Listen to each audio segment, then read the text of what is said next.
Well, thank you. Welcome to the Montgomery County Benchmarking Introductory Forum this morning. This will be a great event. I think one of the first of many that we're planning to be having going on in the county to help everybody get sort of acclimated to the process here. I do want to do some quick introductions and welcome. First, my name is Dan Coffey. I'm Vice President with Therian Waddell. I'm actually the chair of the USGBC Montgomery County chapter, and we're glad to be one of the hosts here this morning. I also want to welcome or thank Montgomery County Chamber for being one of the sponsors as well this morning. The City of Rockville for being one of the venue sponsors, a nice venue as well. We will be audio and videotaping the event this morning, and we will send out a link to everybody of the event so that you can watch it later on. So there will be some follow-up to that. USGBC Montgomery County branch was also one of the sponsors as well this morning, as well as the board members. Thank you for putting this event on. A lot of planning took place for the last few months in preparation for this. And with the Montgomery County Chamber, also the green business companies, there was a table out front, I don't know if you saw that, where they've got the green business program. How many businesses, if you just raise your hand, are green businesses here in the county? Wow, fair amount, fantastic. So thank you for becoming leaders. And many of the other chambers that have been sponsors in helping us to promote the event as well. A couple key things that are also coming up. We've got an event coming up on February 18th, which is the Energy Summit, this is now the second annual one. We did the first one last year. And that'll be coming up on February 18th. That is going to be a fairly sizable event. It'll be down in Rockville, and we've got some flyers up on the website right now about that one as well, so that will help to sort of follow along with some of the topics that you'll hear about spoken to this morning. With that, I would like to go ahead and get the program started. So the first speaker that we've got, I'll give you the quick agenda today. We've got Michelle Vegan will speak first from Department of Environmental Protection, and she'll be giving the program overview. Emmanuel Vera from PEPCO will be talking about the PEPCO program. Leslie Cook will also be talking about the Energy Star program. We'll then do a quick change up and then have a panel come up, and they're going to be actual business owners or real estate owners that are going to talk about the process that they went through to benchmark their buildings and so forth. And then we'll end with some questions and answers. Certainly feel free at the end as we open up the Q&A sessions. We've got 2 mics off to each side. I would like you to come up and actually ask the questions into the mic so that we can be able to capture the audio recording into the event for today as well. So with that, let me turn it over to Michelle.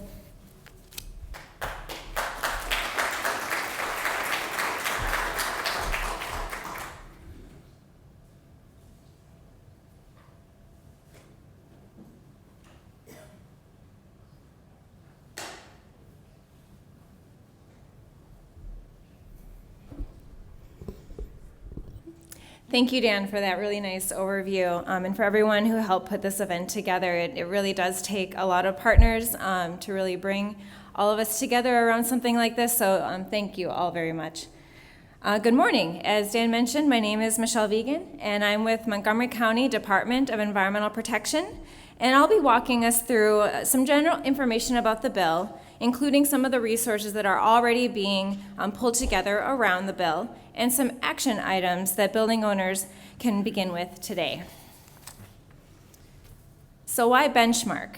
Well, many of you have heard the mantra, you can't manage what you don't measure. I prefer this variation.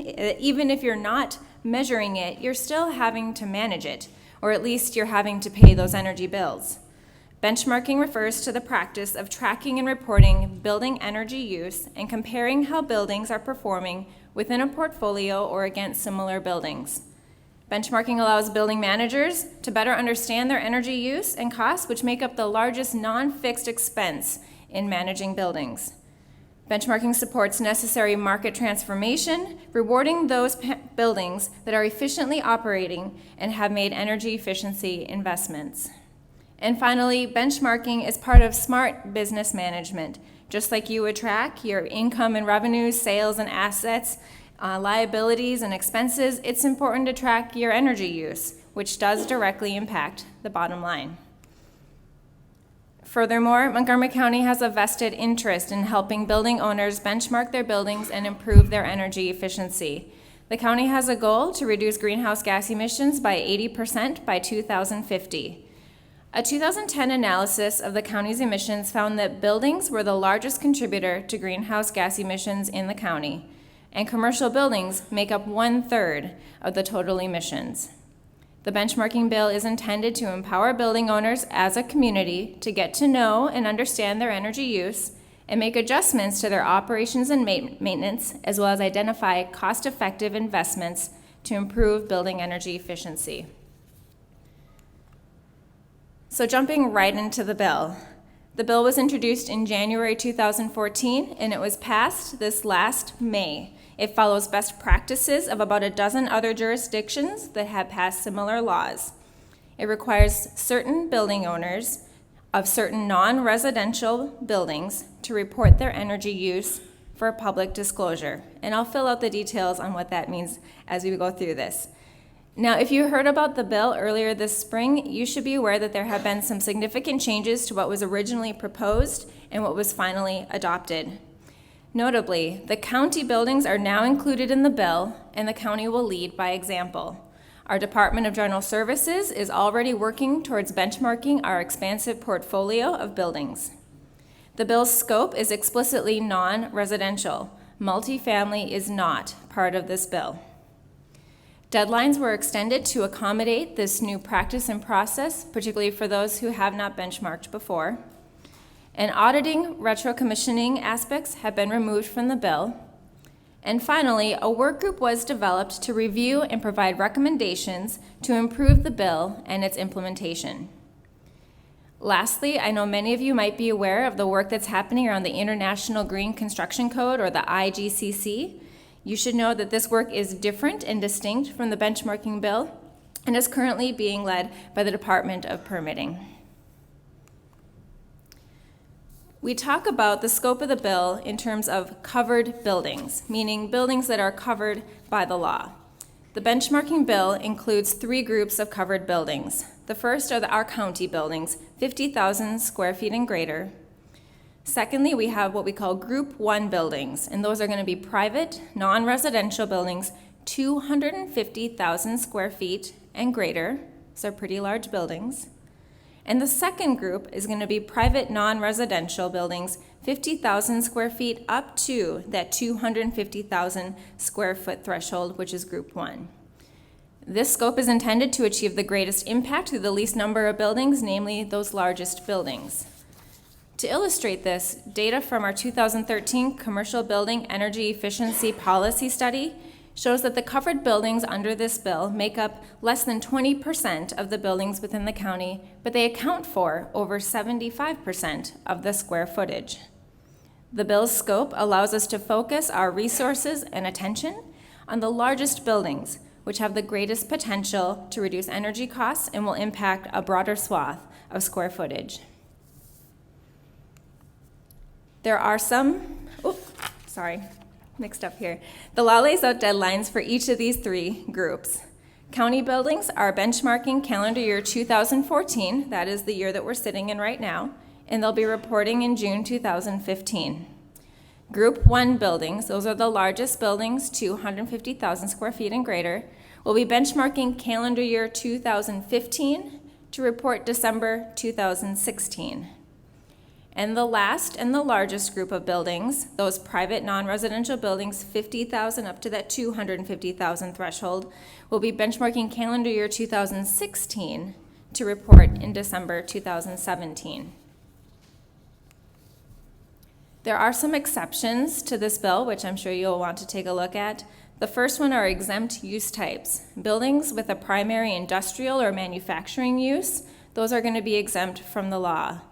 Also, buildings that primarily house communications, transportation, and utility infrastructure are also exempt. Secondly, certain circumstances can apply for a waiver, those being financial distress, low occupancy, or new construction, and some of those details are laid out in the bill. To aid in the identification of which buildings are covered under this law, DEP will be providing a covered building list. we'll be drawing from tax assessment data and CoStar information to compile this list. And I'll ask for your patience. We are working on this now, but please stay tuned. We will have something more for you later. We understand that many commercial buildings are occupied by tenants, and that in many cases, tenants are paying those bills. For benchmarking, building owners will need to obtain aggregate energy use for the building or whole building energy data. For buildings with multiple tenants, you can request aggregate building data from your utilities. Most utilities will provide this data in aggregate form without additional authorization if you meet a certain number of tenants within the building, and that is for privacy purposes. If you have fewer tenants than that threshold, Pepco's threshold, for instance, is 5 tenants, you can still request aggregate data, but written authorization will be necessary. You can also obviously request the data directly from your tenants. The law requires building owners to request data or data access authorization no later than March 1st of each deadline year, and tenants are to respond within 30 days of this request.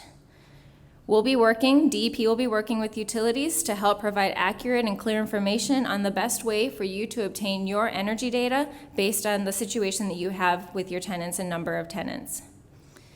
Lastly, the utilities in the area have been working very aggressively to provide tools to aid in this process, including electronic access to aggregate data and automation.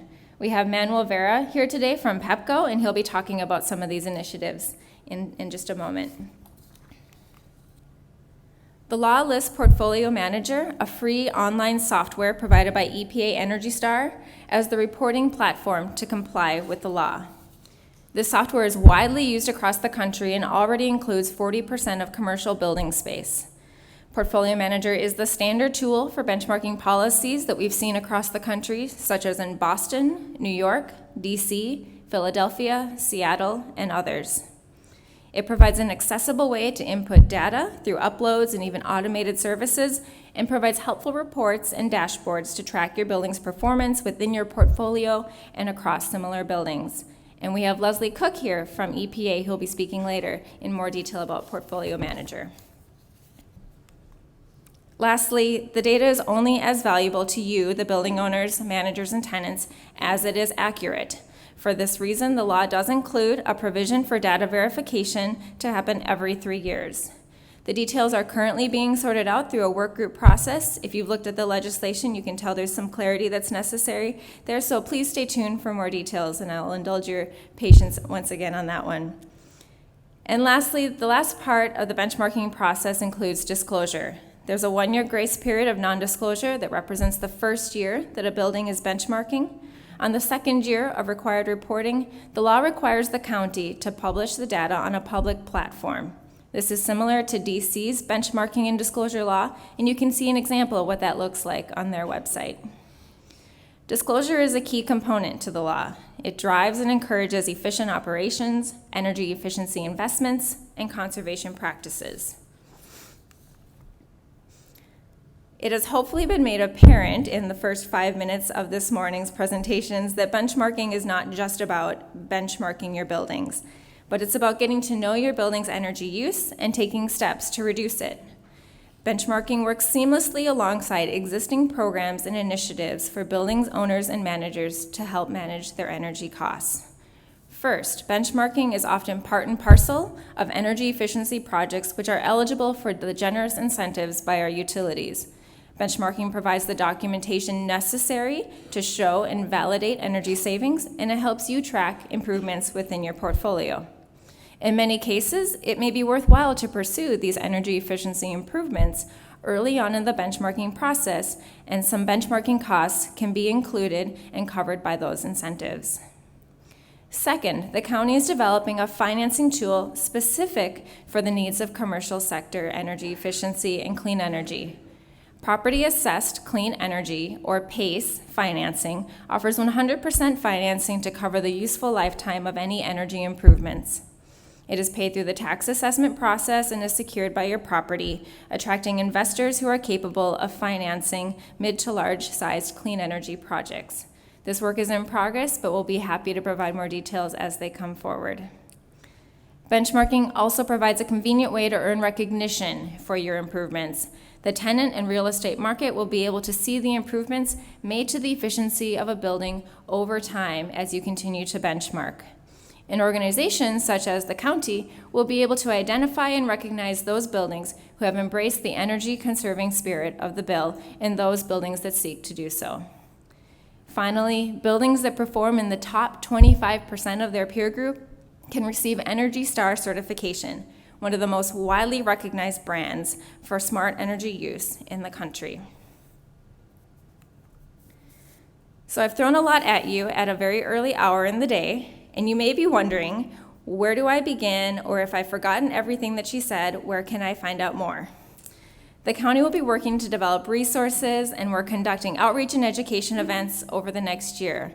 We have a wealth of support and technical assistance in the county, and we look very forward to leveraging those opportunities. In the meantime, I would recommend these 3 following action items. 1, sign up for email updates about the bill. And I put this up here, it's bit.ly/MoCo Energy News. If you're attending today and you registered, we'll go ahead and send you an invite so you don't have to worry about that.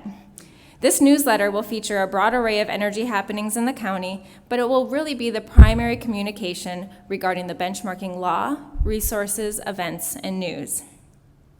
Second, take a little time to familiarize yourself with the bill. We've developed a website with information about the bill that includes the legislation that was adopted and some initial resources to check out. You can go to DEP's website and look under energy, or go to bit.ly/DEP benchmarking. We'll be posting this and other presentations from this event there too. And third, if you really want to overachieve, I would really go to check out Portfolio Manager. Leslie will cover this in more detail, but this is something that you can do to try and get ahead of the curve, get to know the software. There's a lot of different resources, webinars, and trainings at portfoliomanager.energystar.gov. As the county will be relying on a lot of those resources, so you can know that whatever you're looking at there is probably what we're also going to be sharing too. If you picked up one of those cute green brochures in the back, that will also have all of these links there too. So that's what I have for you this morning, and we'll be reserving Q&A for the end of the session today, so hold on to any questions that you have. But do feel free to reach out to me with any thoughts, questions, concerns.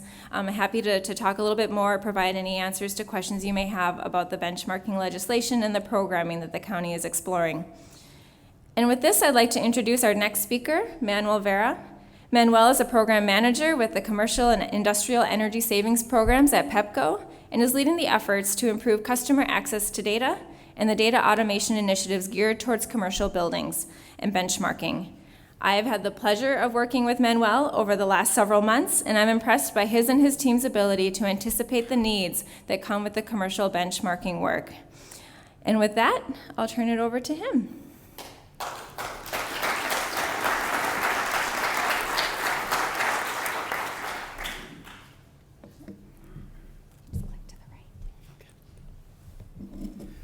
Good morning, everyone. Thank you for coming.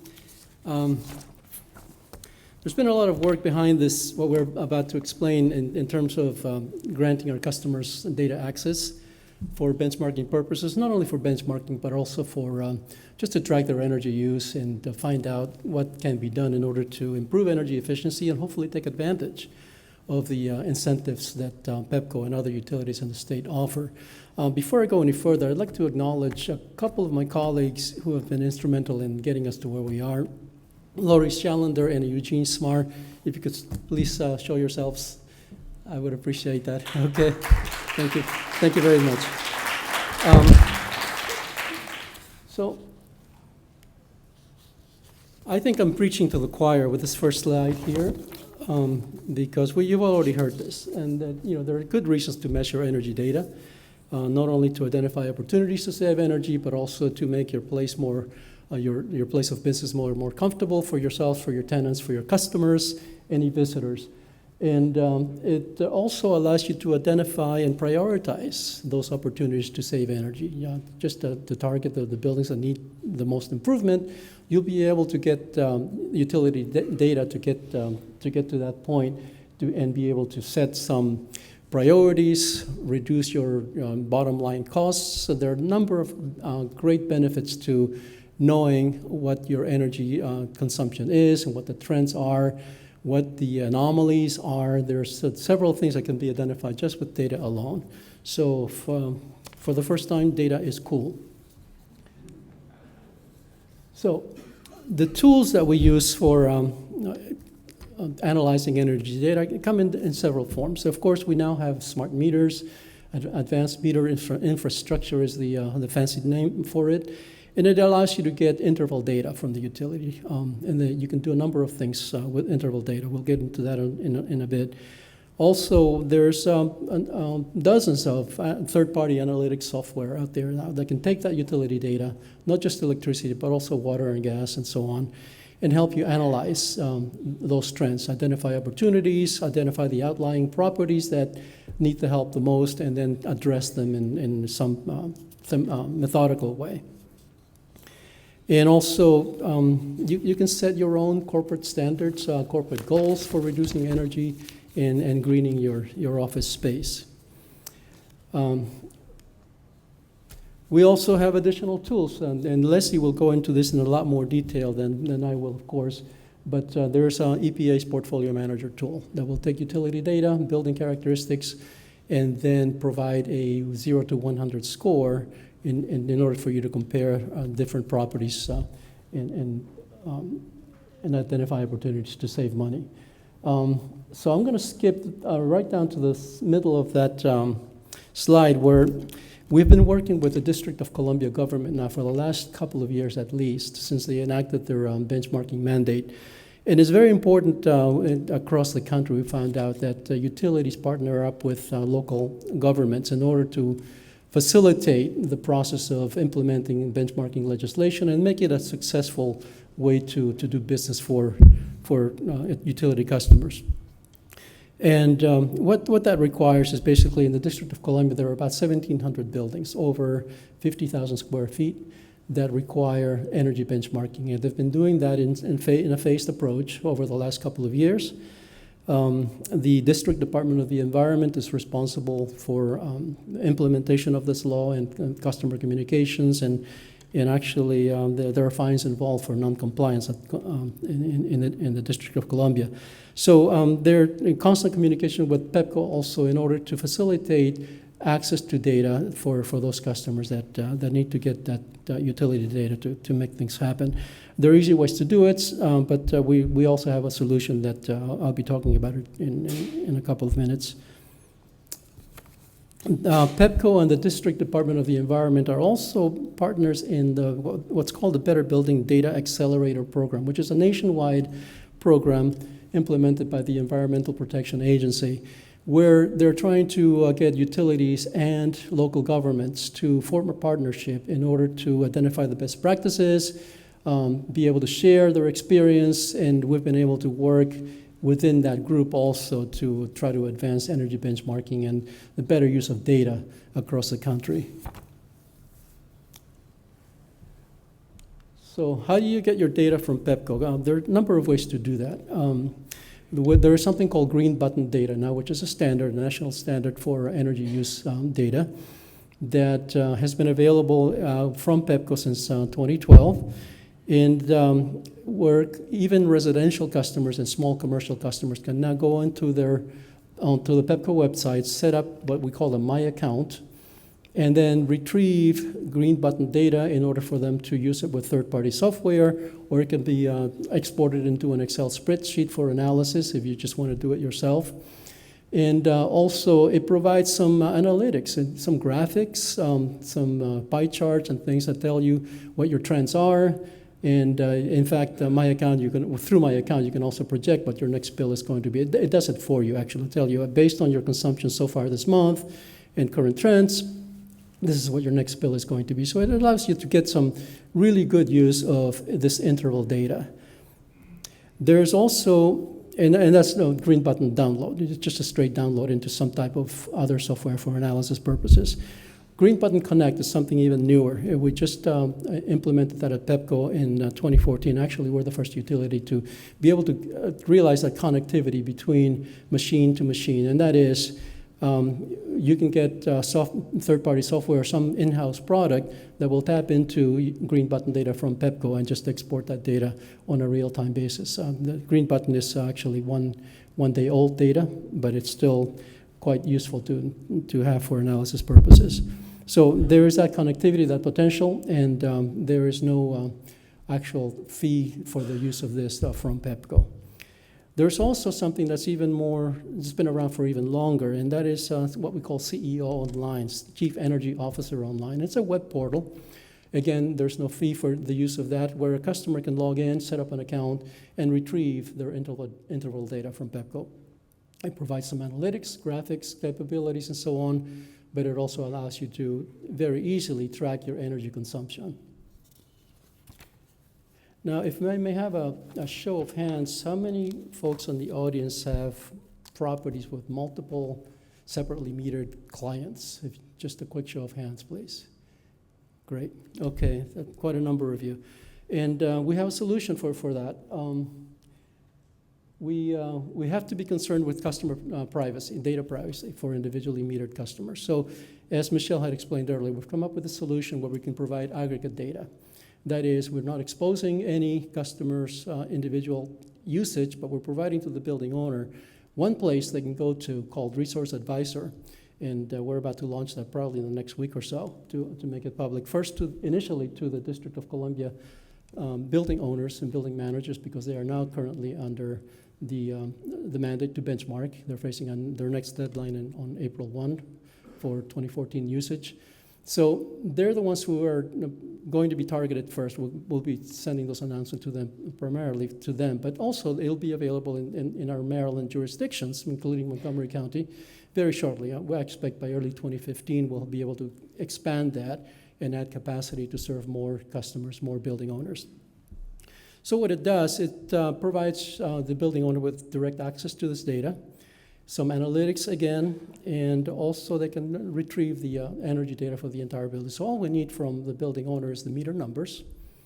They need to provide us the meter numbers in order for us to be able to identify all the service points, electric service points for that facility. Unfortunately, providing a billing address only is not going to be sufficient because there may be multiple addresses for the same building around the corner. So the most reliable way to really get your hands around the usage for the entire building is just to get us the meter numbers. We'll cross-reference those, pull up the data from our metering storage system, and then push it onto this software application, this web portal. You can sign on to it, and again, there's no charge for it, and view that aggregate building data. You could have 10 meters within one building, you could have several hundred individually meters within one building and be able to view that in aggregate form. Not only will we capture the last 12 months actually 24 months beginning in 2012, January 1, 2012 usage and forward, but also once you sign on and are able to view all that data, then we'll provide monthly updates. So every month you'll be able to log in and see what the new usage is in aggregate form and be able to plot some trends. And also the most exciting thing about this is not only it provides you whole building data, but also it will have a connection with EPA's portfolio manager. And this is most important in terms of eliminating the burden of data entry, the errors associated with the manual process of entering data, where you'll be able to just with the hit of a button, make that connection with portfolio manager, between resource advisor and portfolio manager, and push that 12 months of required data for benchmarking as you may specify. Again, it'll be available to DC customers first now, and then we promise to have this ready for you in 2015 as well. Some of the challenges we faced in developing the system, of course, is giving customers what they needed right away in a timely fashion. Building owners, building managers are not necessarily customers of Pepco, not the entities. So they're actually considered third parties who are looking for energy data from Pepco customers. And in order to do so, we have to be able to provide it in aggregate form. Otherwise, there would be a burden on the building owner to track down the responsible parties within within the building to get a signed waiver so that PEPCO can act on that request. So this is all new to us, and hopefully it will facilitate the process of collecting data and finalizing your benchmarking. We were also not able to attach any external systems into our current billing system because it's being replaced by something that's more state-of-the-art, and that's not going to be launched until January of 2015. So this had to be done independent of our billing system. We were able to come up with a solution to do that, and it provides our customers a single place to go in order to get that data. The privacy issues, we've touched on that already. We have strict policies on privacy, so we're not allowed to release any individual customer data to a third party without their express consent in written form. And basically, I've touched on the rest of that, so we're going to go on. The solution, of course, is the aggregate data. As long as we have 5 or more customers, individually metered customers within one building, we can aggregate that data and provide it to you in the whole building form. Anything with less than 4, as Michelle explained earlier, less than 5 customers, we would require an individual customer signature. We have request forms online that you can use. And then there's also a form that you can use in order to give us your meter numbers and allow us to retrieve the data for you. Last couple of slides. This is an illustration of what this is going to look like. On the extreme left is the life in the utility as it's been for the last 100 or so years, and that is we have multiple meters with one building. We read each one of those meters, push that data into the billing system, and produce individual bills for individual customers. Now with automation and more analytical tools in modern day, that has changed. So that today is represented by the rest of that graph. Those red arrows that you see there are automated data feeds from one system to another. And that is, we have Resource Advisor in the center, and that's our new product that you would have access to. PEPCO would push that your whole building aggregate data into Resource Advisor. The building owner can log in and view that data, do some analysis, and also the second red arrow represents that connection with Portfolio Manager. Very simple. So with the touch of a button, again, you can push that data onto Portfolio Manager. The 12 months of a calendar year, let's say, you select, you decide what range of data you want to push over to Portfolio Manager, and then that, of course, will provide you with the benchmarking score. In addition to that, and Leslie will go into this in a lot more detail, you have to enter into Portfolio Manager other building attributes such as square footage, gas usage, water usage, hours of operation, and so on. You could also do that through Resource Advisor. So you have that choice where you're going to enter that data, through Portfolio Manager or through indirectly from Resource Advisor. There is two-way communication also between Portfolio Manager and Resource Advisor. So the next day when you log on to Resource Advisor, you're also going to see your benchmarking score that was fed back by Portfolio Manager, in addition to all the other building characteristics. Okay, so that's another handy feature. And lastly, that's basically what the architecture looks like. On the one side, we have the PEPCO side, billing data gets pushed to Resource Advisor. The customer puts in facility information. You see the connection between Resource Advisor, two-way connection, and Portfolio Manager. And then from Resource Advisor, you have the analytics tool. You can set up your own dashboard with some graphics. That number 85, if you can read it, is the benchmarking score. And that information will, of course, be updated on a monthly basis as we get new monthly data. And if you need additional information on this project, you can talk with me or Laurie. And also we'll be providing some direct connection to our website so that you can get more information on Resource Advisor, sign on to Resource Advisor, and go from there. Well, thank you very much. I appreciate it. I appreciate your attention. Next, I'd like to introduce Leslie Cook. She's with the Environmental Protection Agency. She's a program manager for Energy Star Buildings. And Leslie and us, we've been working together for at least a year or so in trying to promote and to facilitate access to data by building owners. Thank you very much.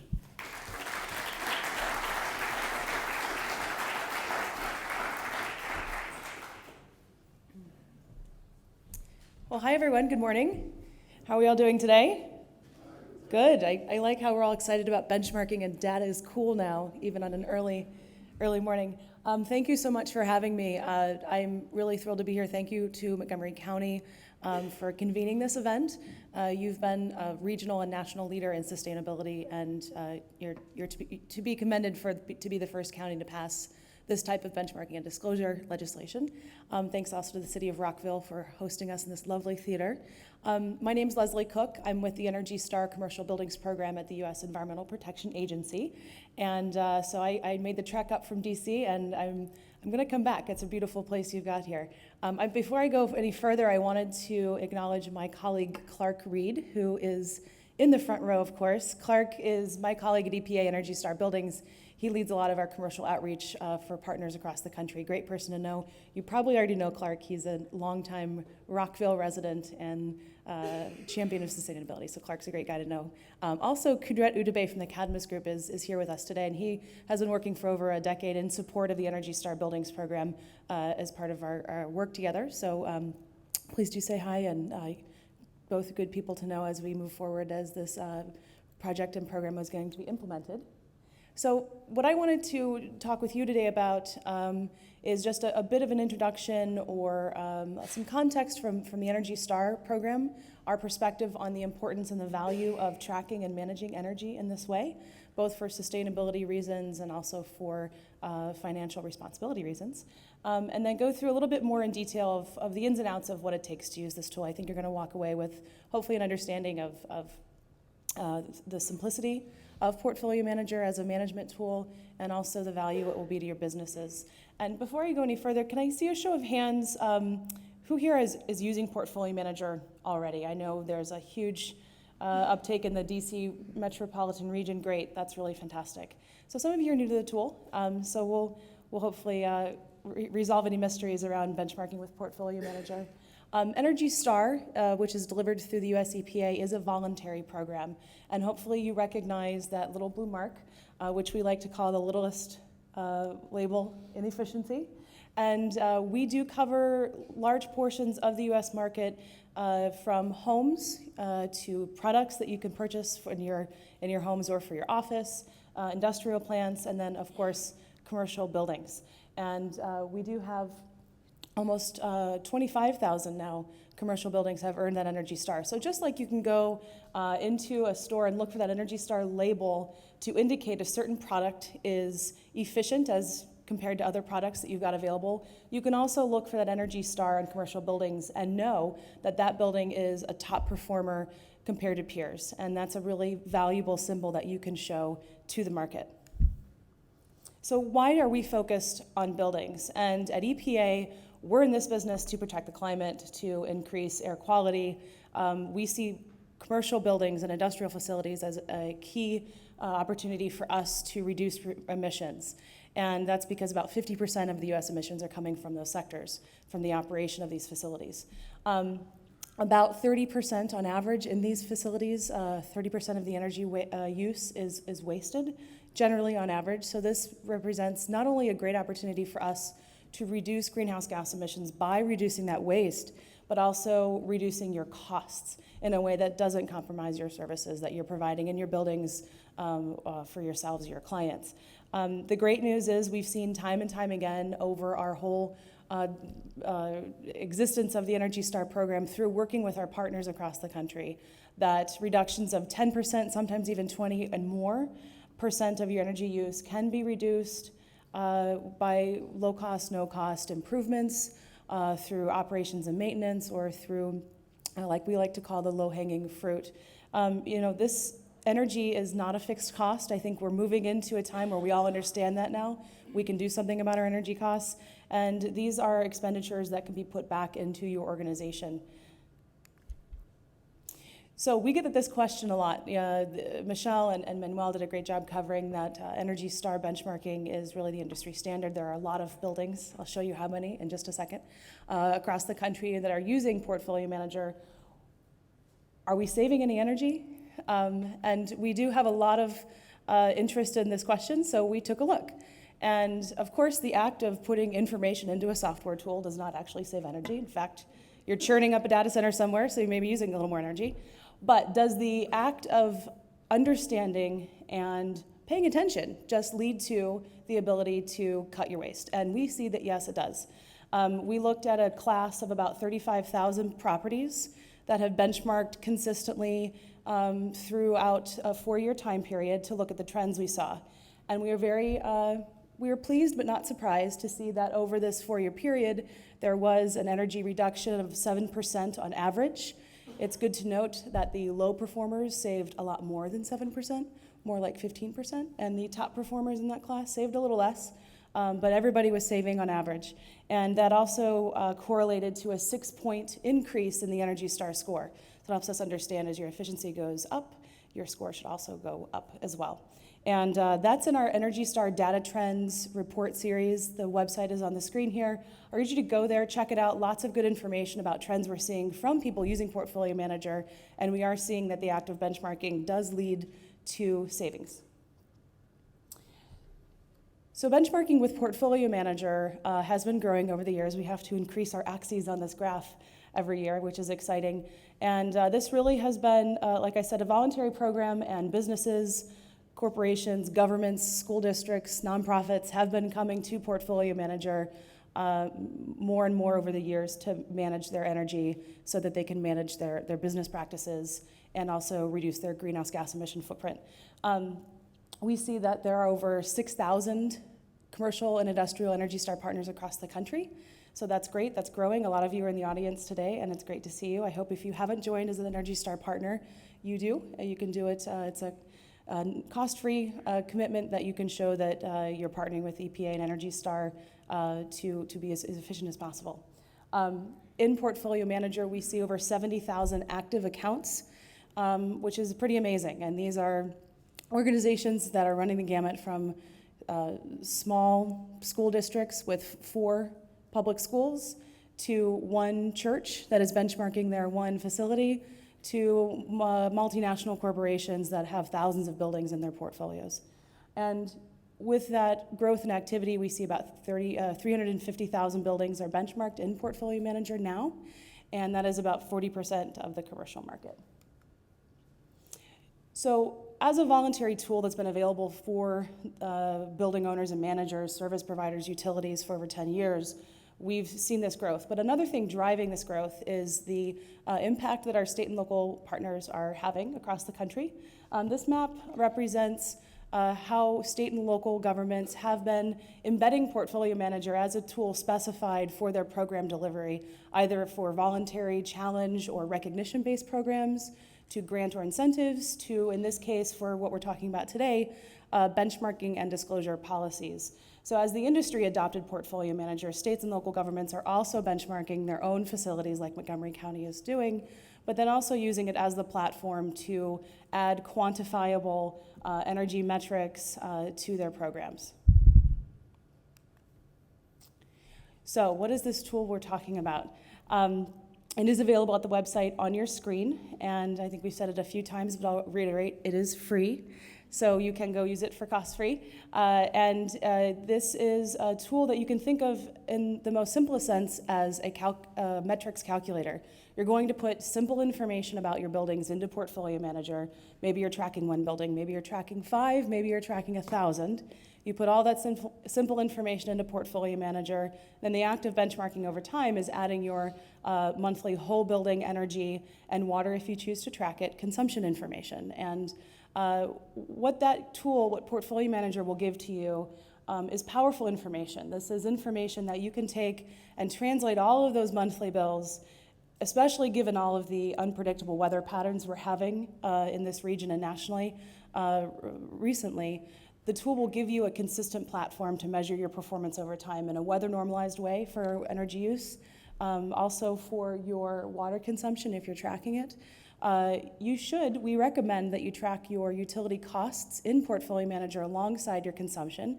That's voluntary, but it's a really good way for you to gauge where your opportunities lie to cut your energy costs and also find those buildings that are financially outperforming others in your portfolio. Also, of course, Portfolio Manager does calculate for you automatically the greenhouse gas emission footprint that is coming from the energy use that is required to operate your buildings. So if you, as an organization, are tracking that, if you have goals to reduce not only energy but also greenhouse gas emissions, Portfolio Manager will help you very closely monitor that. And of course, most buildings will receive the 1 through 100 Energy Star Performance Score. And that is a really good key indicator so that you can really easily recognize your low, medium, or high performing buildings in your portfolio, and then track that score over time as it hopefully creeps up. So now that you've got these metrics in your hands, and hopefully you're sharing that across your organization, with your tenants, with your decision makers, you now have a management tool so that you can take energy and no longer think of it as a fixed cost. We already talked about the benefits of benchmarking. You're going to identify your poor performers and get into those buildings quickly and prioritize your resources where they're needed the most, either for O&M upgrades or more capital-intensive upgrades, perhaps tapping into the PACE incentives that will be available soon here. You're also going to identify your best performing buildings, and then you can go and see what's going on. Is there a new piece of equipment that is really working well? Do you just have a genius facility manager there that deserves a raise and also should be training your other staff? It just gives you the information that you need to manage this very important resource that you have, which is your buildings. Also, it's going to give you a direct way to establish real goals that are based on your actual whole building performance and then be able to track it. So we're not just setting goals and hoping we meet them, but we're setting goals and we're making sure we meet them. And then also, as Michelle mentioned, by using Portfolio Manager, if your building can get the 1 through 100 score, if you earn a 75 or higher, you can get Energy Star certification, which is a highly valued symbol in the market that does show financially quantifiable benefits. So before I go into the few details of what does it take to use this tool, I promised it wasn't complicated, but I did want to let you know that we have a wide range of technical support resources on demand for you.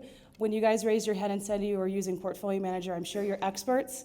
If you ever need to have any questions answered or need a refresher, check out our Energy Star building site. For those of you who are new, no worries, we've got you covered. We have live webinars with our experts every month. We have recorded ones if you're looking to get your question answered right away. We've got new quick videos that look at little tasks.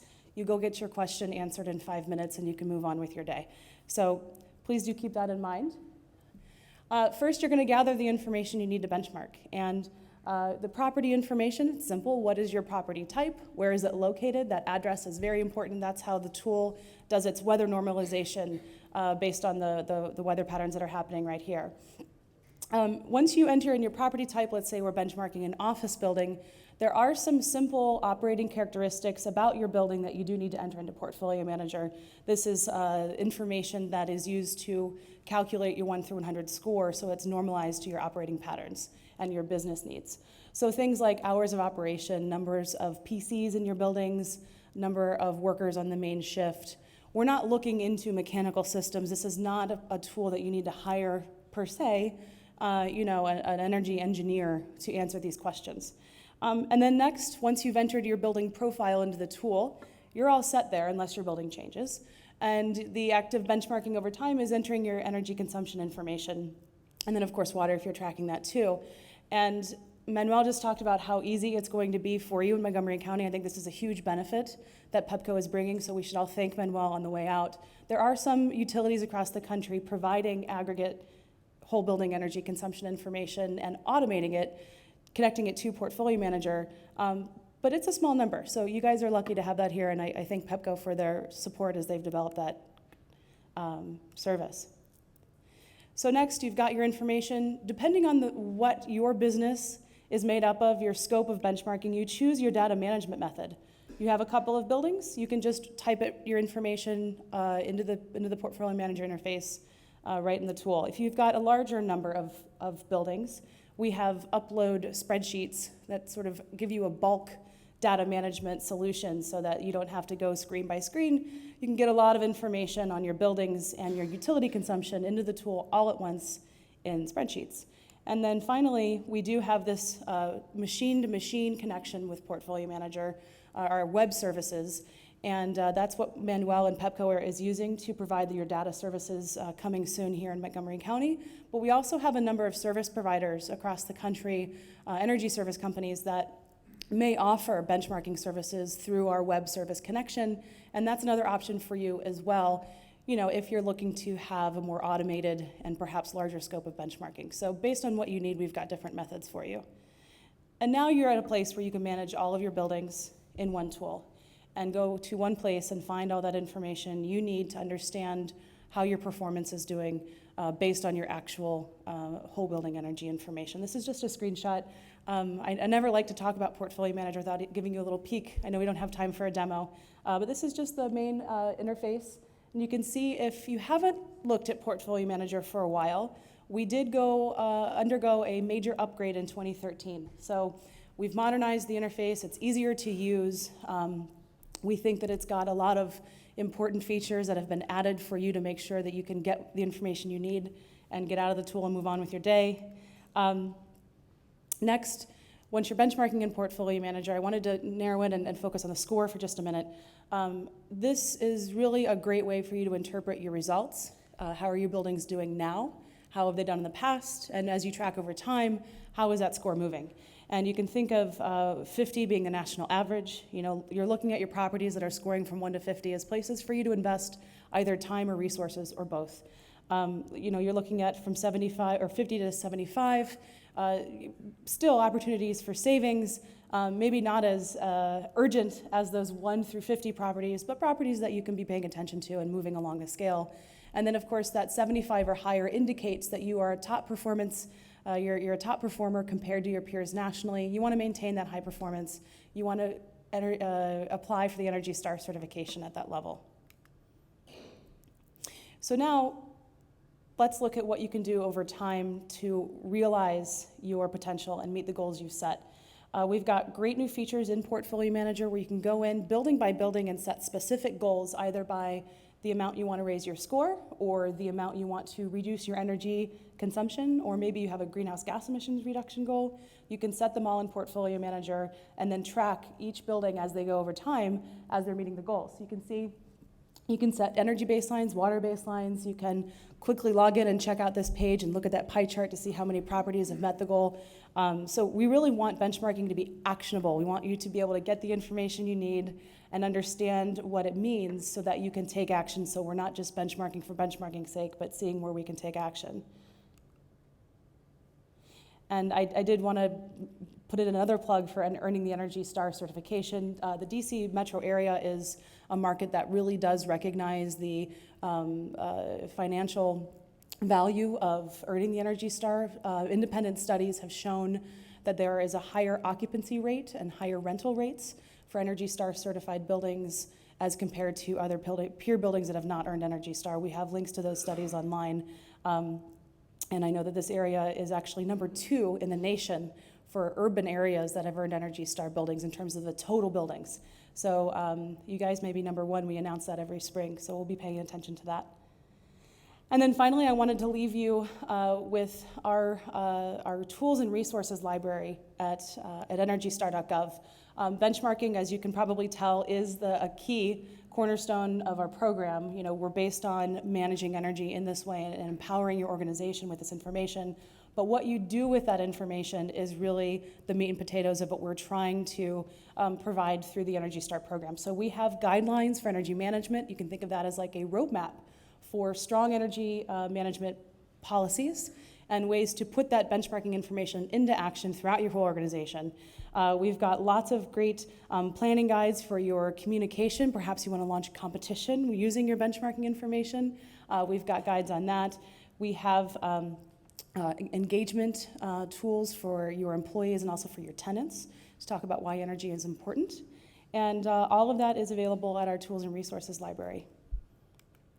So thank you very much. All of the Great stuff I talked about today is available at energystar.gov/buildings, and my contact information is here. Thank you.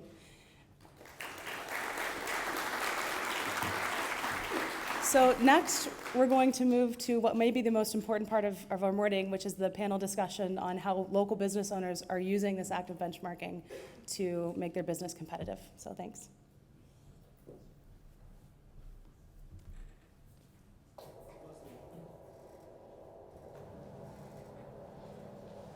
Okay, fantastic. Leslie, thank you very much. This was quite an informative session so far, a lot of information that you've covered. We've got a couple of things as we're bringing the panelists up that I do want to touch on. Michelle and Leslie both will be at an event coming up on November 18th that the NAIOP Maryland DC chapter is sponsoring, which is called A Seat at the Table, where they will be doing about a 2-hour presentation or discussion, more of an intimate setting at JBG's office down in Chevy Chase. So definitely, if you're interested in that, definitely that's up on the NAIOP Maryland DC chapter as well. They're also USGBC Montgomery County branch has a social event coming up on the 19th, which will be having more of an informal discussion in Gaithersburg one evening and having some more detailed discussions on some of these topics. Also, some of the resource links that Michelle put up, she's got even more on her website that's continuing to be built on other places where you can go for information, as well as some of the EPA links as well. So again, a lot of good stuff. And one of the other things coming up, December 11th, Michelle's got an event coming up called the DEP Benchmarking Office Hours. So be looking for the flyer on that as well coming up on their website. So again, a lot of good stuff coming out here very shortly. Now for the panel discussion. This is actually going to be pretty good. The first panelist I'll have talk is Matt Presky with Washington Real Estate Investment Trust. Matt will be going over some of their project examples, and then I'll have Eugenia Gregoria from the Tower Companies also be talking about some of their successes as well. After that, we'll open it up for, I've got a little bit of a couple basic questions to ask them, but then I do want to open it up for audience questions. So as we go towards the tail of those questions, if you want to go ahead and work your way towards the front and ask those questions into the microphone so that we can capture and hear the information. Okay, great. Matt, I'll turn it over to you. All right. Good morning. As Dan mentioned, my name is Matt Prasky. I work for Washington Real Estate Investment Trust. I manage energy and sustainability projects for our properties. We own about 60 commercial office, multifamily, and retail properties in DC, Maryland, and Virginia. About a quarter of them are here in Montgomery County. RIT began benchmarking probably about 7 years ago, and they got their first batch of buildings Energy Star certified in 2008. And since then, we've really increased those efforts. I'd say just about all of our office and multifamily properties are now benchmarked in Portfolio Manager, and about 20 properties have received Energy Star certification over the last couple of years. We do our benchmarking for a number of reasons. First, benchmarking helps us understand the energy performance of each building. As Leslie talked about, the 1 to 100 score really gives us context that just raw energy data doesn't provide. Second, we use the benchmarking to help us understand how our buildings are doing over time. By normalizing for weather and occupancy, we can see how changes in the building's performance have occurred based on their energy performance. And then finally, we use that to compare the benchmarking to compare the performance of our buildings within our portfolio. We can identify the properties that have performed well, and then also take a look at which ones are the lower performers and have some of the best opportunities for energy improvement. And I'll give you just one example that we've done recently. We have a property at 1227 25th Street Northwest in DC. This is a 150,000 square foot multi-tenant office building. And when we first did our benchmarking in 2011, the property had a score of 64. And while that's above the national average, we thought there's still great opportunity here for improvement. And so at that property, we made improvements to the building envelope. We have been in the process of converting VAVs from pneumatic control to DDC, so now we have individual control of each box. And over the course of instituting these projects, we've really seen an improvement. There's been a 14% increase or improvement in the weather normalized EUI and we just now have seen the score hit 75. So we're looking forward to finally submitting that building for Energy Star certification. So benchmarking has really been a success with RIT, and we're looking forward to working with our properties in Montgomery County to really report and release that data. Gina? Sure. Okay, good morning. Thanks, Dan, for the introduction and Matt. My name is Eugenia Gregorio. I'm the Director of Corporate Responsibility for the Tower Companies. So at Tower, I'm responsible for developing and managing all of our green building initiatives, as well as other efforts like stakeholder engagement and community partnerships. And so just a quick company overview for those of you who are not familiar with the Tower Companies. We are a family-owned, privately held real estate development firm located here only locally in the Washington, D.C. area, with buildings in Maryland, D.C., and some in Virginia. Over 5 million square feet of commercial office space, a 27-acre residential campus called the Blairs in Silver Spring. You may be familiar with that, and some other retail shopping centers. And we strive to be a leader in the green building industry. This is really a top-down driven effort from our owners.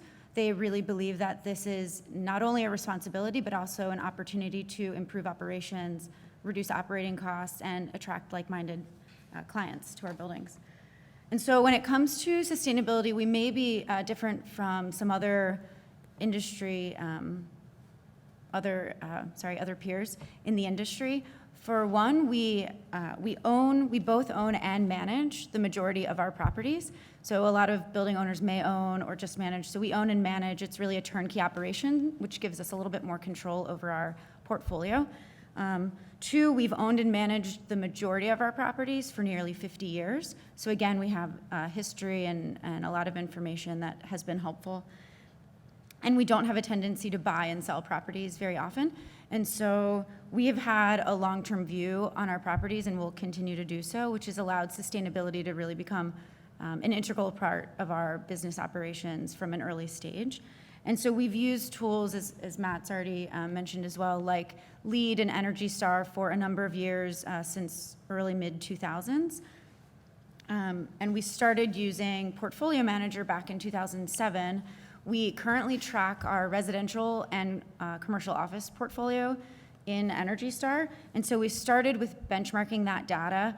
And just to give you an idea of how that's evolved, we've gone from benchmarking to using that data for LEED for existing building certifications. And then now we're into real-time data management. And so there's really an evolution, but the start for all of that is benchmarking, which is, I think, why we're all here today. And so we do believe that benchmarking and energy efficiency has is important for a variety of reasons. Matt, Dan, everyone here has already touched on a lot of these, so I'll just mention a few. It's helped us to gain transparency into building operations, so we're able now to set goals, track progress, and make improvements. The process of collecting the building data, so Leslie ran through what is required to input into Portfolio Manager. That process has been useful to our building teams. They've been able to get to know the buildings better and actually learn information that they otherwise may not have known. Once you have those goals and you have a better look into your energy consumption, you can also use it for budgeting purposes. So Michelle mentioned that in her presentation, and so that hits the bottom line directly. So that's a great reason for all of us to pay more attention. One thing that hasn't been mentioned too much yet, so I'll just touch on that. Tenants are actually starting to demand greener buildings, and I've seen that firsthand. We've seen that in a lot of our properties. They're looking for good performing buildings, and there have been, I think, more recent case studies that have alluded to this, but they know their operating costs are going to be lower. They know that they can rely on the buildings year to year to perform. And they also want to be associated with a green brand, which helps maybe their own brand. So again, attracting like-minded clients to our buildings. Also, more recently, the appraisal community and brokers have started to catch on that there is an increased value in buildings that are greener and track their energy usage and look for energy efficiency projects. And so all in all, we really think that the benchmarking and energy efficiency projects, LEED, all of these efforts have helped us gain a competitive advantage in the market. So I'll just give one example of a building. The Blair office building we have is a multi-tenant commercial office building. It's located in Silver Spring, near the Metro. It was built in 1963, so it's an older building. It does not have a building automation system, so not a lot of control. The score over the past 5 or so years has gone from a 41 to a 63. So just to give an example of a building that isn't Energy Star certified because it hasn't met that 75, but it started below average, then we started to really pay attention, and now it's an above average building. We've saved over $75,000 just again over those few years alone. And some of the energy conservation measures that we've implemented there have been low, no cost, and we've earned PEPCO rebates through implementing a lot of those energy conservation measures just to help reduce the upfront cost and reduce the payback. So examples of some of those are engineers doing night audits during each season to catch equipment that might be on at night that shouldn't be, aligning lease hours with building operations, adding timers. All of these things are either low or no cost.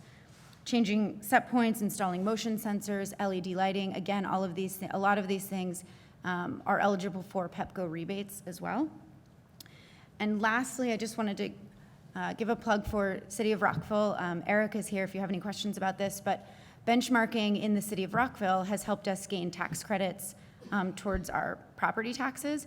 So now, and I believe it came out just last year, we were the first ones to apply, but we'll be receiving $40,000 as a tax credit on our property tax bill every year for 5 years because we achieved LEED for existing buildings at one of our buildings, our commercial office building. But because we also, one of the requirements is to report benchmarking data, and you have to achieve Energy Star, but that alone is a great reason to start thinking about benchmarking, or to start thinking about Energy Star certification, the next level. Great. Thank you very much. I've got a couple questions to sort of get the ball started here a little bit. At the beginning, and I'll first start with Matt and then have the same question for Eugenia. At the beginning, when you were getting your data building profile in, who actually did that work? How much resource was required internally in your organization to put a particular building into that process? And then was the time worth it in the end? Yeah, okay. At RIT, the primary responsibility for doing the initial benchmarking is led by our energy and sustainability team. That's a team of about 3 people. We do that. We guide the property manager and chief engineer at the building to tell them what data we need them to collect for us. And then our team is responsible for inputting the data and then verifying the accuracy of what's been input. We find that that's the best way to ensure the quality of what it goes into portfolio manager. And I would say our team, at the beginning, definitely had a range of prior experience with benchmarking and with portfolio manager, but thanks to a lot of the tools that Leslie mentioned in terms of the training available, I think everyone on our team now feels quite comfortable and has pretty good expertise in using the tool. And the time required to do this has been definitely worth it. The time required per building is actually pretty minimal. For a new benchmark, I would say it only requires maybe a few hours over the course of a couple weeks, as you know, you have some back and forth between the property team and our department to collect the information. And then keeping the properties up to date is really minimal in terms of keeping occupancy information and the monthly utility data. So it is not a huge time commitment on our end, so it absolutely has been worth it. Great. Gina, how about? Okay, I think Matt touched on that really well, but we generally followed the same startup. Although full disclosure, I was not at Tower in 2007, so I didn't start it up, although I've been maintaining the program since I started 4 years ago.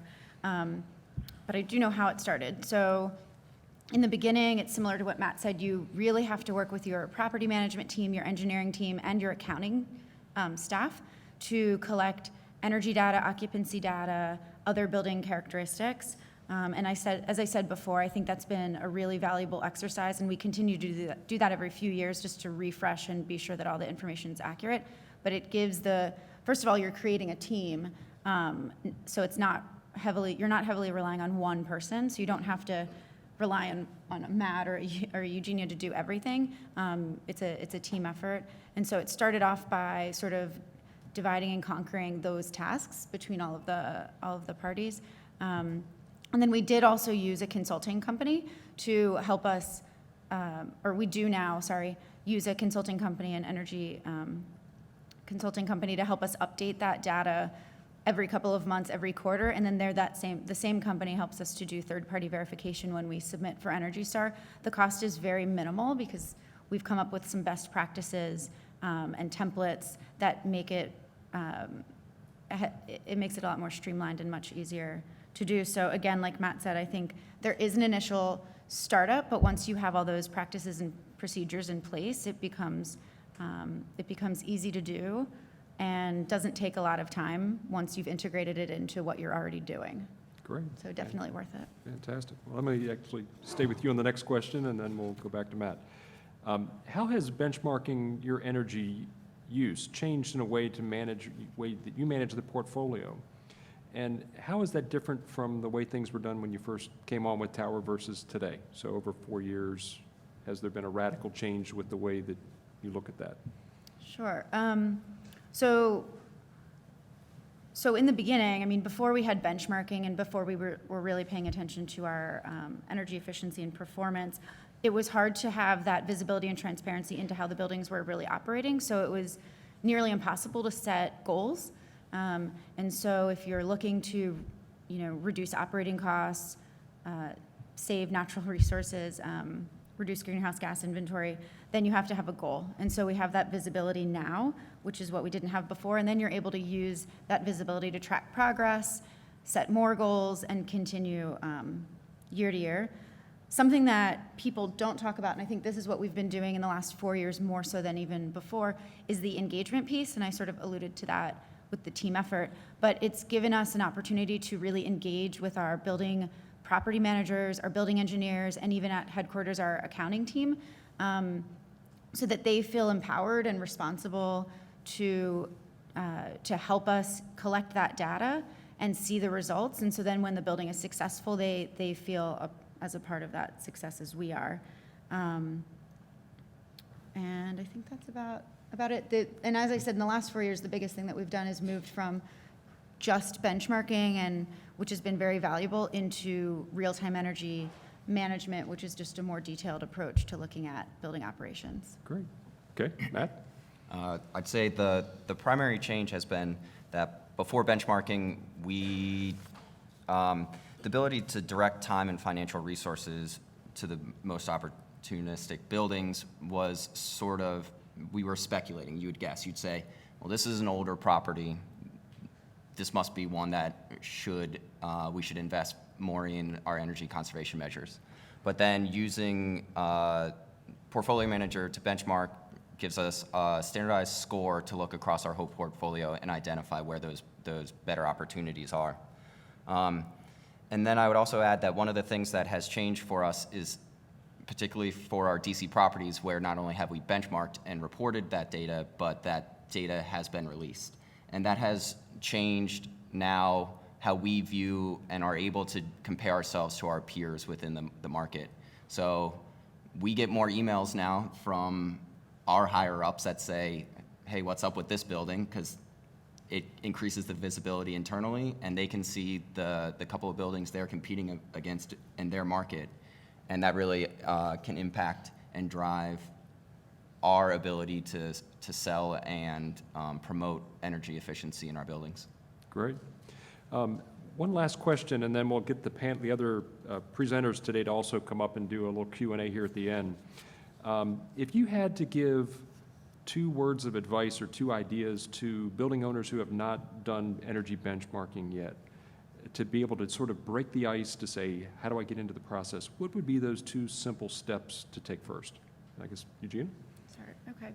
I think the first thing that I would say to do is do a pilot.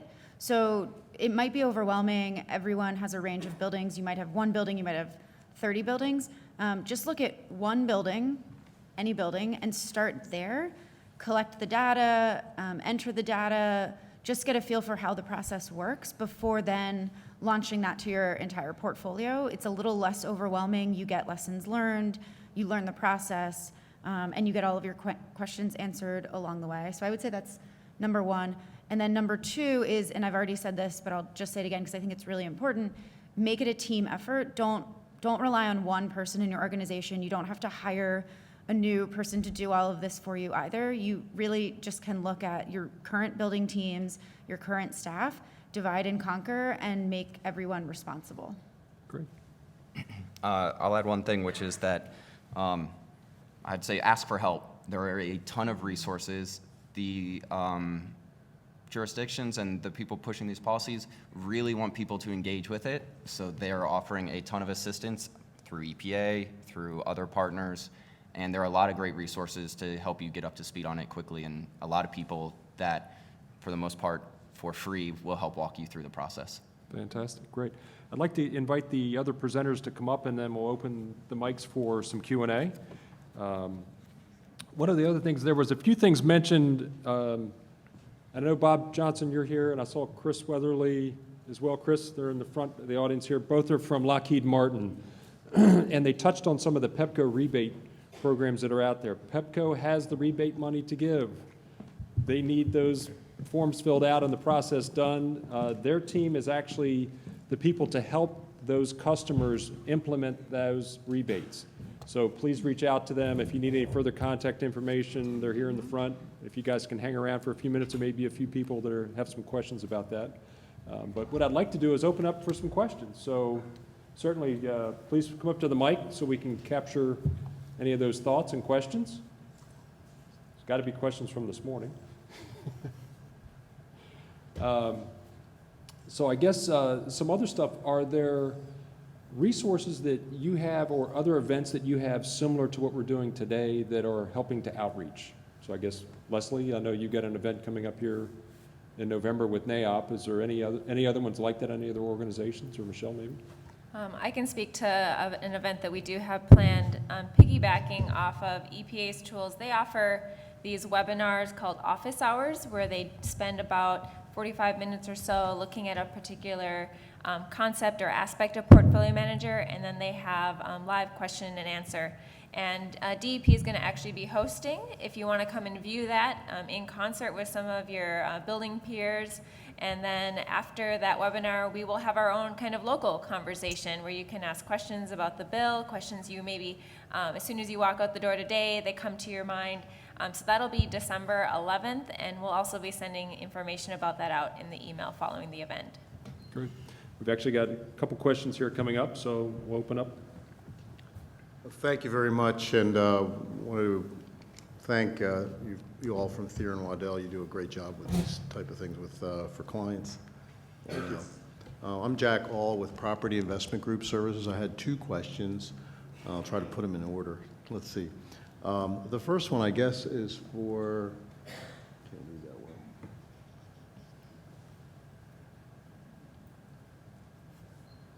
Michelle. Okay. Feel free to just point. Well, older eyes. You won't. You haven't disappointed us at all. Is there? It could be Michelle and PEPCO. Is there a? Somebody talked about teams, and that's the way to do things today. Is there also a team sort of structure or agreement or something where all these buildings would be great to report because we can save energy and cut down on the greenhouse and so on? But let's say there's 4,700 in some buildings that we had on the slide. Is there something where PEPCO can also furnish the data to the government so that, although it seems to be minimal cost to work with this, so that you already have it? Clarify the reporting process. So Any utility. It could be PEPCO, it could be Constellation, or it depends where the building is, I guess. I guess I'm not Montgomery quite County. sure. If I understand the question correctly, it's Pepco is certainly in a position to provide data on customers, but there is a restriction of privacy that has to be foremost in our minds. We have to observe those requirements, and it's just good business practice. In terms of fulfilling any customer's request or any third-party request for data, we certainly do that with proper authorizations. And also, again, if it's aggregate building data, we can provide that to a building management firm or Right. a building owner. And it doesn't need to be just for benchmarking. We have several customers now coming to us, or building management firms, coming to us saying, hey, I have this multifamily building in Montgomery County, and I know that I'm exempt from benchmarking, but can I have my aggregate data? And the answer is yes, we can do that for you in any one of our jurisdictions. And the other question is really for Eugenia and Matt, maybe. I think Eugenia touched on it. You have a building, and you have various systems in the building. You mentioned some of the things we all know we can install to help with energy saving.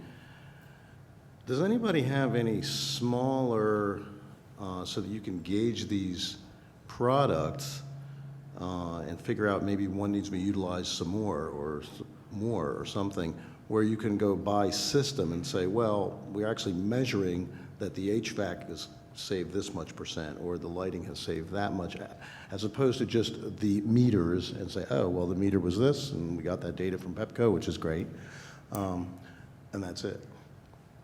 Do you want me to start? Sure. I'll try to answer. Just tell me if I'm not answering the question. So the way that we look at projects, so I'll just take one. So we look at one building. We've got our meter data. We can see it in a nice graph. We know what it's doing. And then we may get approached by, I don't know, a lighting company or a product company that has motion sensors or timers. Or we have energy meetings quarterly with building engineers and property managers to get their ideas. So they might come and say, hey, I think we need to install a timer. So what we do is, the first step is we get a proposal for the work, so we know how much it's going to cost. Then we calculate, either internally or with the consulting help, the estimated annual savings, so that we know, what the simple payback might be on that investment. So it might be something really small. It might only be a couple $1,000s up front, but the savings might far outweigh that, so it's worth doing. And then on top of that, we look at the Pepco rebates that might be available. So motion sensors, timers, LED lighting, equipment upgrades, boilers, chillers, VFDs. There's a whole slew of things. And so that's sort of hopefully that's answering the question. So we look at each project on its own and then determine if it's worth the investment. And in most cases, it is. I guess the question is more directed to the individual product that these vendors are telling you will save 20% energy on this and 60% on that. The performance of those products. What's that? The performance of those products. Is there anybody that's measuring that so that we can say, well, we really do need a lot of timers? They really do work. Not that they don't work, but, we're saving vast sums of money by installing timers in commercial property, that type of thing. So just to touch on, I'll use LED lighting as an example, because a lot of people think sometimes they don't work as well, but it depends what product you're getting, of course. What we do is we'll install, for example, we've installed LED lighting in a lot of our garages because they're on 24/7, it makes sense. And so a lot of those garages might have sub-meters, and so we're able to measure, we'll look at the before and the after data, and even if you don't have a sub-meter on that garage, we have whole building data because we have the utility meter for the whole building, Right. let's say. And so we're able to look at the energy curve before we install the lights and the curve after and know and control that situation to know that it was most likely due to the lighting. So we can look at our estimated and then know more or less what our actual is. So we do try to do that.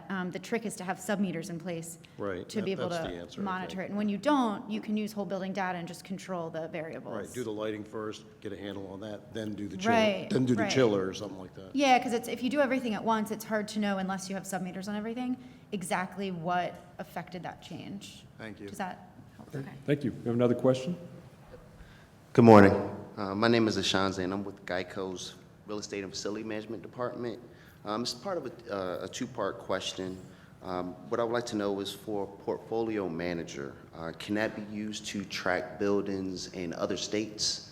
And if so, could your facility managers have access to that to input their data from their state energy companies? Sure. Yeah, you can benchmark a building anywhere. So that's a great question. This is a tool that's available nationally. It's available internationally, actually.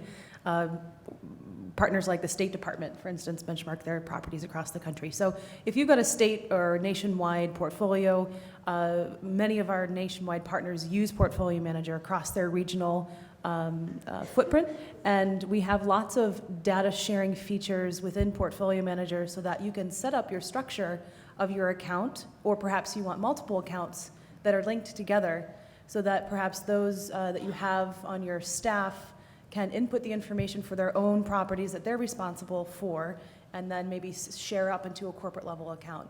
That's a common strategy. Thank you. You can even benchmark buildings in Canada now en français. We have a Canadian interface that we've partnered with the Canadian government on. Let me actually catch the, do you have your questions ready? Sir. Okay. My name is Larry Shulman, and I've got two questions. One, I guess, for Leslie Cook. Energy Star normalizes weather, but normalized weather isn't the weather that I'm necessarily experiencing. So I'm very curious as to, and I'm not a mathematician, I don't understand algorithms, but what's the concept behind? Because my information is that energy usage in buildings is generally, a third of it is related to weather usage. So it's not an insignificant factor.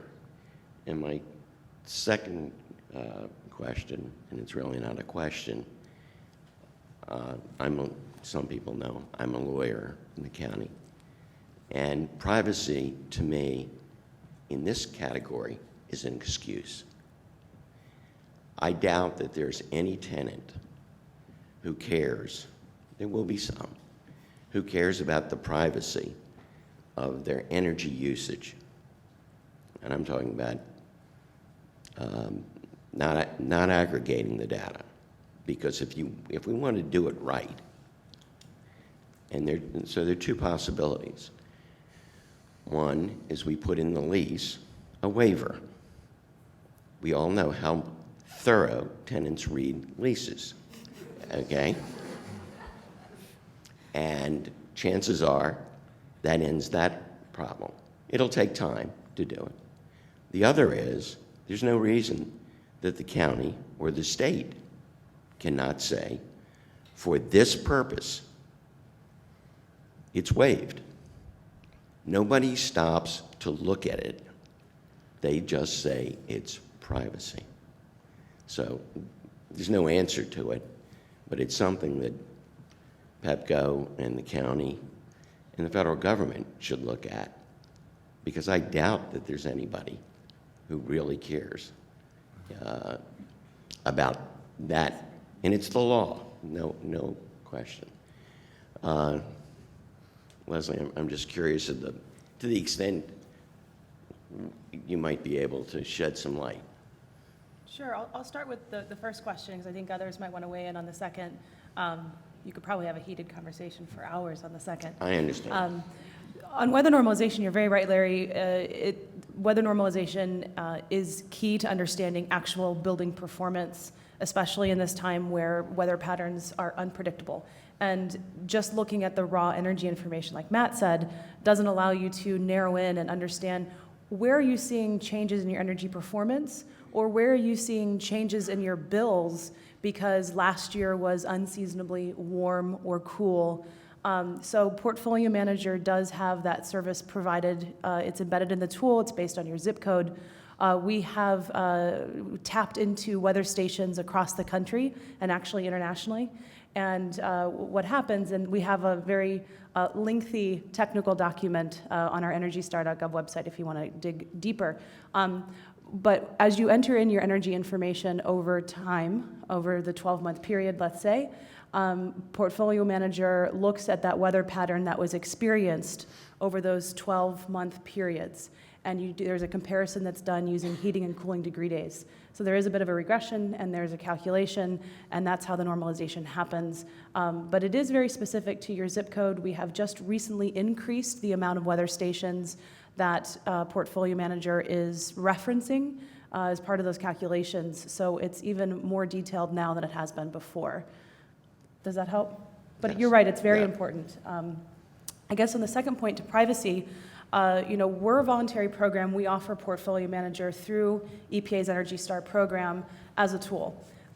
Some of our state and local and now federal partners have embedded portfolio manager into more mandatory policies. I did want to clarify that, just as PEPCO has, values privacy, we do have a commitment to everybody who uses portfolio manager that EPA does not share your information. It's your information in your portfolio manager account. If you choose to apply for Energy Star certification, you're telling folks that you're a high-performance building. That's the only time we share your information is when you get published on that Energy Star certification directory. The process that is in place for benchmarking and disclosure reporting, we have facilitated an electronic reporting process so that you take the information from your portfolio manager account, and then you are going to be able to send it directly to the Montgomery County's portfolio manager account electronically. EPA is not sending that information on your behalf. So I did want to clarify that. But you guys may want to weigh in on the privacy question. If I may respond to the privacy question, I'm not a lawyer, but I can speak from most recent experience in the District of Columbia. They've had this benchmarking law now for a couple of years, since actually 2008. And there was an effort a year or two ago to introduce an amendment to that law that would obligate the utilities to not only provide aggregate data for benchmarking, which is required for just this activity, but also individual tenant data. And there was an overwhelming opposition, not only on the part of customers, of course, but also property management firms, utility commissions, as well as the Office of the People's Counsel, a number of parties around the table. So no merit for this purpose to obligate a utility or to mandate that individual customer data be provided. I'll just add that while, from our experience, while I wish what you mentioned was the same, that most tenants don't care about the privacy, our experience has been that that has been a major challenge. It may not be the sixth floor office tenant doesn't care, but ground floor retail, I won't name which retailers in DC are particularly uncooperative, but they will not, they are very difficult to get the data from, and sometimes it may be privacy, sometimes it's just they don't have the resources or the time. It's some franchisee who, they have their own PEPCO account, and their willingness to turn that over to us is limited. No, I understand, but I'm speaking to the majority, and I appreciate your responses. If I could just add one tiny bit, one more thought. As I observe these policies, clearly here in Montgomery County, I see that the intent is for building owners and managers to embed this understanding of performance and make changes in their management practices and improve. That's one approach. I think if you move towards a system where the information is going from just the utility to the, let's say, jurisdiction, you're bypassing that really important step, which is the benchmarking as a corporate management approach. No, I understand what you're saying. Thank you. Thank you. Next question? Chesapeake Sustainable Business Council. I have two quick questions. The first are to the Tower and RIT reps. And the question is, what is the downside of participating in this? And if there are none, why aren't your competitors lining up at the door to take advantage of this? The second question is for the other three panelists, and that is, what obstacles do you have about getting your information out to the commercial sector? It seems to me that a lot of this information on an open market would be of great interest to large business and building owners. What can we do to really let the commercial business sector know that there's some tremendous incentives that will pay off for years and years and years that are out there? Do you want me to start? So I without thinking about it too hard, I don't see any downside. I mean, the challenge, and I think we've mentioned this, is the upfront effort in getting the data, reporting the data, setting up a procedure to get the ongoing information that you'll need. But honestly, we've all managed to turn, I'll speak for Matt as well and some of our peers, turn that challenge into an opportunity to get to know our buildings better, get information like meter data that really we should have known or should know, and now we know better. And I'll just say, and I can only speak to our industry competitors, or I won't say competitors, but our industry peers. Everyone I work with or know well through our circles and our world does use Portfolio Manager. And Matt and I are actually part of a working group of sustainability representatives for large commercial property owners and managers, and so all of them already use it. I actually don't know of any personally that don't, and so I think what it is it's the smaller companies that might not be doing that, maybe the less than 250,000 square feet, or the companies that just haven't integrated sustainability yet into their model. But hopefully, all of this information will encourage that going forward. Matt, you want to add to it? The only downside for us is making public if we had a very poorly performing building. But for us, it's sort of, as Leslie was saying, it's not the intention to shame that building, but it's to incorporate benchmarking into part of our management strategy. But hopefully, we believe we will operate our buildings very, very well, so we look forward to having that that data be made public.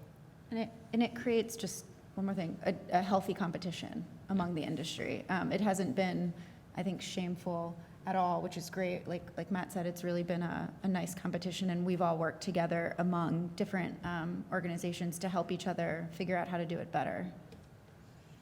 In terms of challenges for outreach, looking at it from the programmatic standpoint of rolling out this bill and making sure that folks are aware, I really consider today's event to be kind of the first attempt, and so we are delighted to see so many folks here today.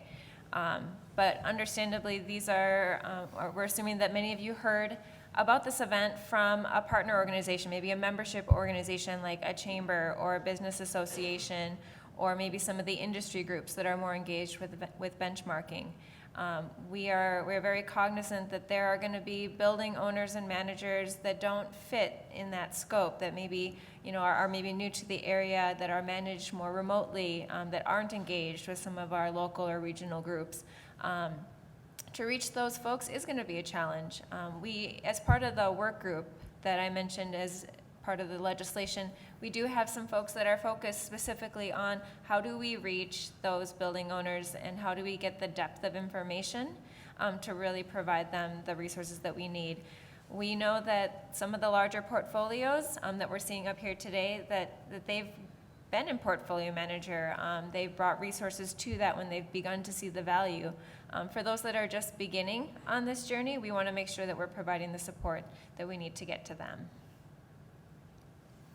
In terms of the data, I think we have a product now that just is going to satisfy the needs for benchmarking purposes very well.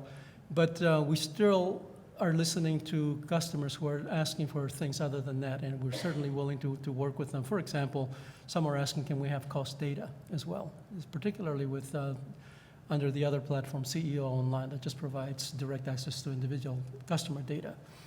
And the answer is probably so, but we'll have to wait until we get this new billing system in place so we can figure out a way to make a connection like that. We're the only place that folks can come to now to get this kind of data. So we recognize that and how valuable that data is. So we're listening to customers, listening to stakeholders, and also trying to come up with some solution. Even if it's not in the short term, it'll be down the road a little ways. And also, we're also looking forward to incorporating benchmarking into our Empower Maryland energy efficiency programs. The next 3-year cycle is under regulatory consideration now. We hope to get approval before the end of the year so we can implement these programs for the next 3 years, starting in 2015. And then benchmarking will be more of a significant tool to open that window of opportunity for customers to identify this energy efficiency improvements. It's not that you're going to be receiving an incentive just for benchmarking alone, of course not. But it's if that benchmarking leads to an energy efficiency project that actually saves energy in a sustainable way, then yes, there will be some incentives to be gained from that. So there's a lot to look forward to in this regard. Did we answer the question? Yes, very much Okay. so, and that's all very encouraging. Thank you very much. Great, thank you. Okay, next. Paul Singh, I'm with an energy and commissioning consulting company. The question from Mr. Larry Schuman. By the way, Larry Schuman is not just a lawyer, he's a very prominent and very highly respected lawyer in Montgomery County. But his question prompted me to ask a question for Leslie, actually. You mentioned about the weather data normalization. That's a very important issue with energy benchmarking. I happen to work as the principal investigator under President Carter's Building Energy Performance Standard. I was the lead investigator for the weather research, where we study the weather down to the zip code, the one that you're using. One thing I must point out, and this is a pointer to building managers and owners, is that the weather data in the EPA is not very good. It's collected by National Weather Service. It's a 30-year rolling average, and it gives really a false positive. I would recommend, in addition to looking at the weather data that's available from the portfolio manager, that you actually look at the short-term 3 to 5 year weather data, because global warming really has not been accounted for in that massive weather data. It's a gross number, and so it gives you a very false performance data, and it may skew your decision making in financially in your energy decisions completely. So because one number, let me tell you, can completely throw off your calculation, is the cloud cover modifier that is in the weather data. That is, very prone to error, human error. My question to you then, Leslie, is EPA doing anything to this weather data that you grab from NOAA or from NWS at all, or you just assume that to be the valid data for the nation? Sure. Well, first, thanks for your contribution during the Carter administration. Unfortunately, President Reagan killed the program when he got elected. I'm not going to be able to comment on that. Before we get into the weeds, and they're very important weeds, I would just say that looking at your energy performance information at all is a good thing. Looking at it in a context that calculates and accounts for weather patterns is a better thing, because it gives you more of a close look. We're very confident that our weather normalization methodology is strong. We're always looking to improve the way that we calculate our metrics. So I can follow up with you separately to make sure you've got our up-to-date methodology documentation on how we're doing it now.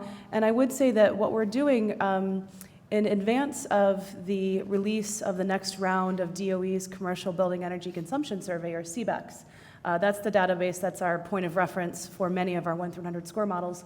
We're in a process right now of evaluating how all of our metrics are calculated.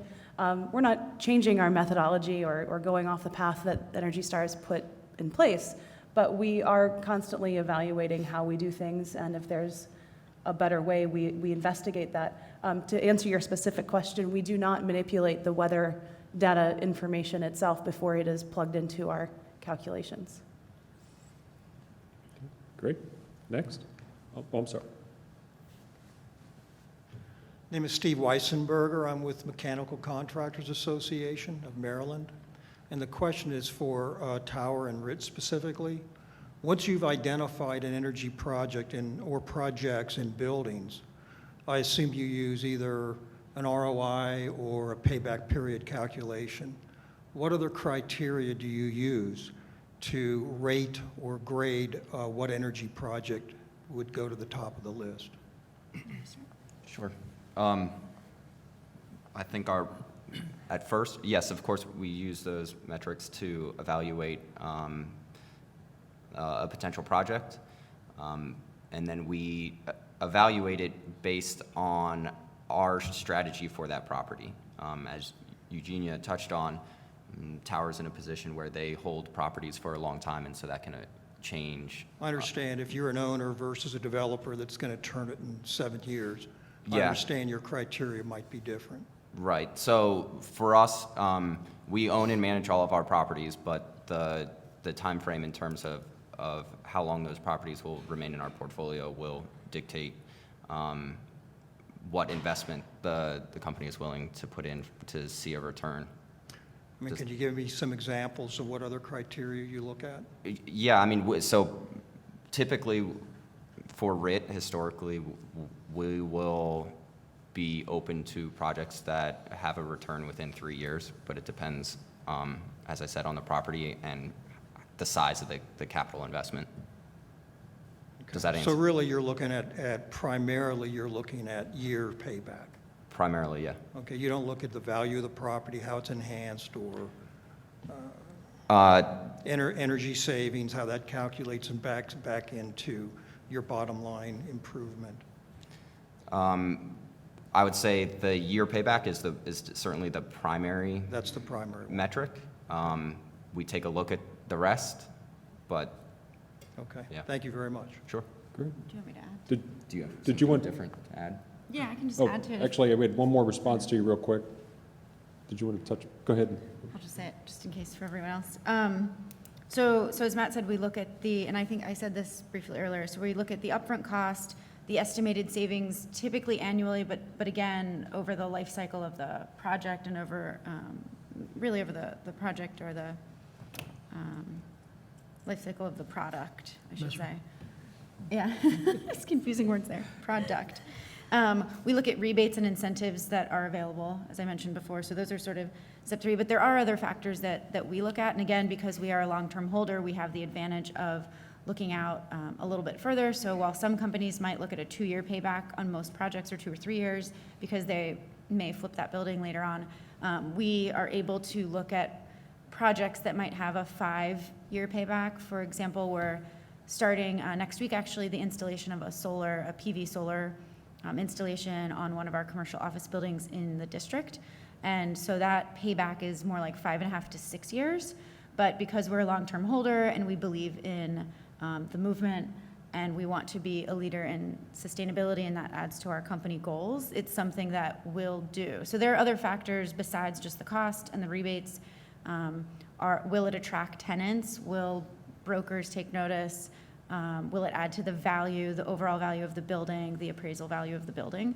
So there are a lot of there are tangible and intangible factors that we consider in the process. Great. Let me try to catch a couple last quick questions. I know we've got running out of time here a little bit, but go ahead. Good morning, everyone.